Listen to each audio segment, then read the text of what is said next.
তারপর বল কেমন আছিস? ভালো আছি, তুই কেমন আছিস? আমিও খুব ভালো। তোর খবর সবর বল। খবর সবর চলছে, ভালোই চলছে। আমার মেয়ের সরকারি জব পেলো, তো ভাবছি বাড়িতে বলবো। বাড়িতে বললে তো নিশ্চয়ই মেনে নেবে এখন। তো ভাবছি কিছুদিন পরে বলবো। তো বল তোর খবর সবর। বলিস না, আগের মতো ওই ক্যামেরা নিয়ে ঘুরে ফটোশুট করে কি যে করবে ভবিষ্যতে। তাই না? হুম। তো ছেড়ে দে ওকে, তুই তো ওর থেকে ভালো ছেলে ডিজার্ভ করিস না? না রে, ওকে আমি ভালোবাসি। সেটা অবশ্য ঠিক। ঠিক আছে, আজকে উঠি, অনেক গল্প হলো, অন্যদিন আবার আসবো। আসিস মাঝে সাঝে, ভালো লাগবে। আচ্ছা ঠিক আছে।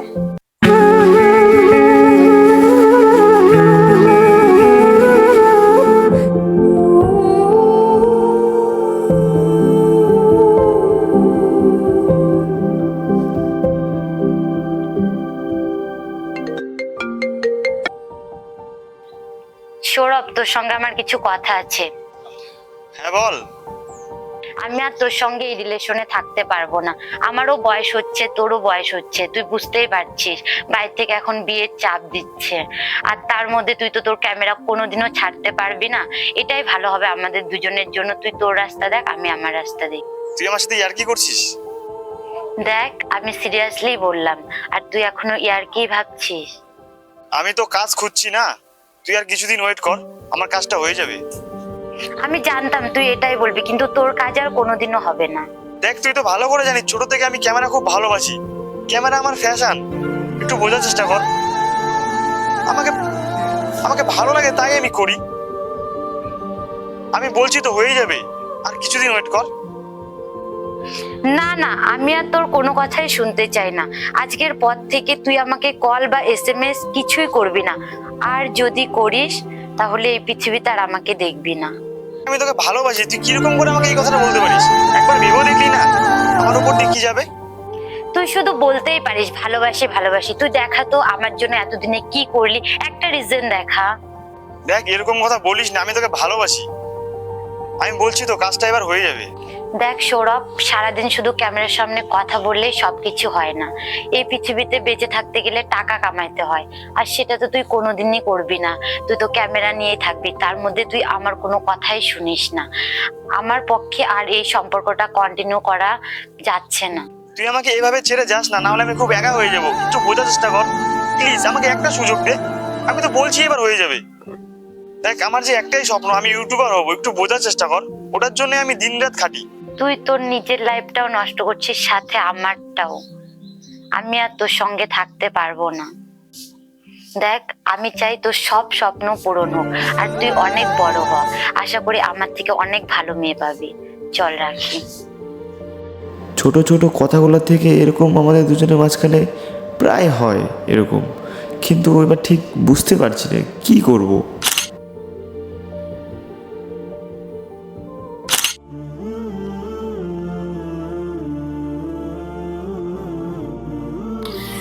কি রে সৌরভ, তোর কি খবর? চ্যানেলে ভিডিও দিতে লাগে, ছেলেমেয়েদের খুঁজছে, তোকে ফোনেও পাওয়া যাচ্ছে না। তোর কি মেঘনার সঙ্গে কিছু হয়েছে নাকি?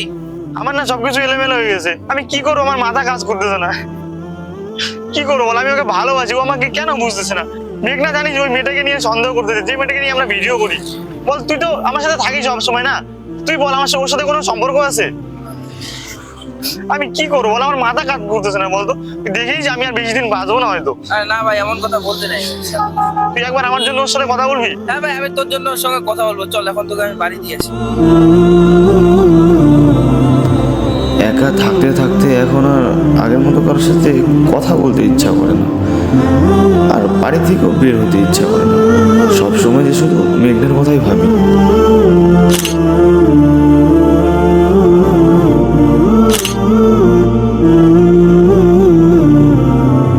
দিনের পরে দিন যতই এভাবে কাটছিল, ততই কেমন যেন একা হয়ে যাচ্ছিলাম।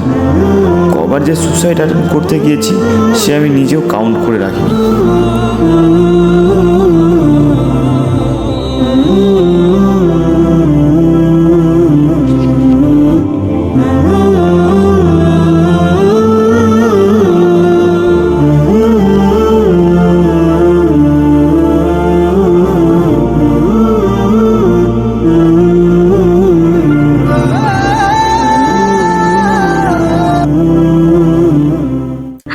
মেঘনা, আমি পারছি না তোকে বলতে।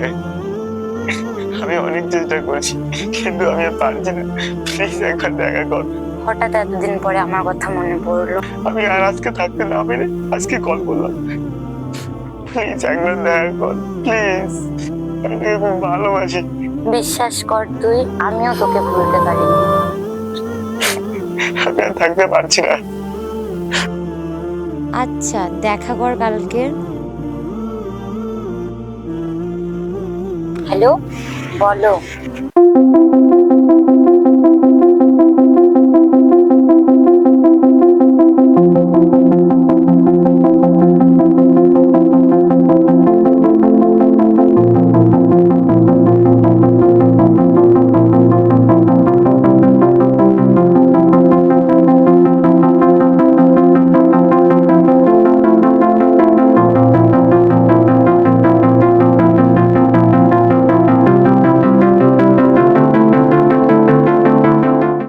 কি রে, চুপ করে কেন আছিস? কিছু বল।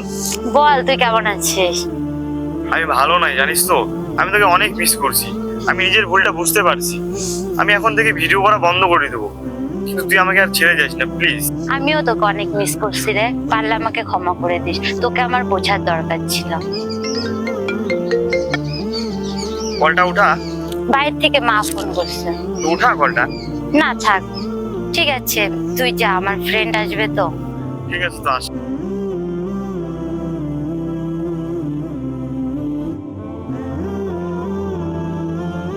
অনেকদিন পর মেঘনার সাথে কথা বলে কেমন যেন ওর কথাগুলা ওষুধের মতো ভেতরে কাজ করছে।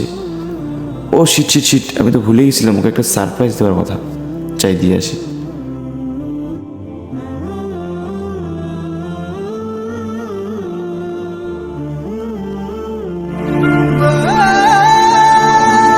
এটা দেখার পর আমি হয়তো আর কাউকে বিশ্বাস করতে পারবো না।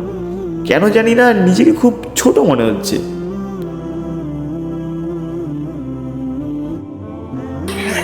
গুড্ডু, হ্যাঁ ভাই বল। কাজটা তুই ভালো করলি না। তোর আগে থেকে আমি ওকে পছন্দ করতাম, কিন্তু তুই আমার আগে ওকে প্রপোজ করে দিয়েছিলি, সেজন্য আমি ওকে কিছু বলতে পারিনি।